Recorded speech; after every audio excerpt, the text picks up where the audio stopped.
তত্ত্বাবধায়ক সরকার পদ্ধতি বাতিল করে সংবিধানের পঞ্চদশ সংশোধনী কেন অবৈধ নয় তা জানতে চেয়ে রুল জারি করেছে হাইকোর্ট।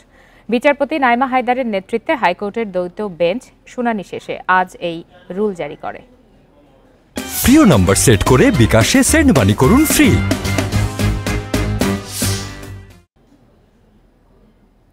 2011 সালে 30 জুন তৎকালীন আওয়ামী লীগ নেতৃত্বাধীন সরকারের আমলে সংবিধানের পঞ্চদশ সংশোধনী পাশ হয়। এতে তত্ত্বাবধায়ক সরকার ব্যবস্থা বাতিল করা হয়।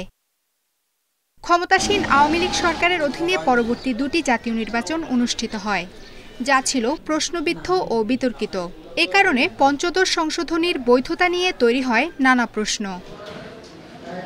সংবিধানের পঞ্চদশ সংশোধনী কেন অবৈধ ঘোষণা করা হবে না জানতে চেয়ে রুল জারি করে হাইকোর্ট।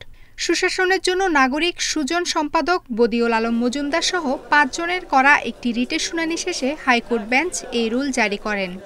তত্ত্বাবধায়ক সরকারের প্রধান হওয়ার যে বিধানটা, ওটা সংসদ চাইলে ওটা করতে পারে, সংশোধন করতে পারে। কিন্তু যেটা বলা হয়েছে আমাদের সাবেক প্রধানমন্ত্রীর পক্ষ থেকে, সাবেক প্রধানমন্ত্রী বলেছে আমি তত্ত্বাবধায়ক সরকার ব্যবস্থা বাতিল করি নাই, আদালত করেছে। আদালত বলেছে যে পরবর্তী নির্বাচন যদি তত্ত্বাবধায়ক সরকারের অধীনে হইতে হয় সংশোধন অনুমোদন লাগবে।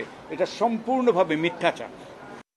রিটের প্রাথমিক শুনানিতে আইনজীবীরা বলেন, পঞ্চদশ সংশোধনী সংবিধানের বিভিন্ন ধারা ও মূল কাঠামোর পরিপন্থী।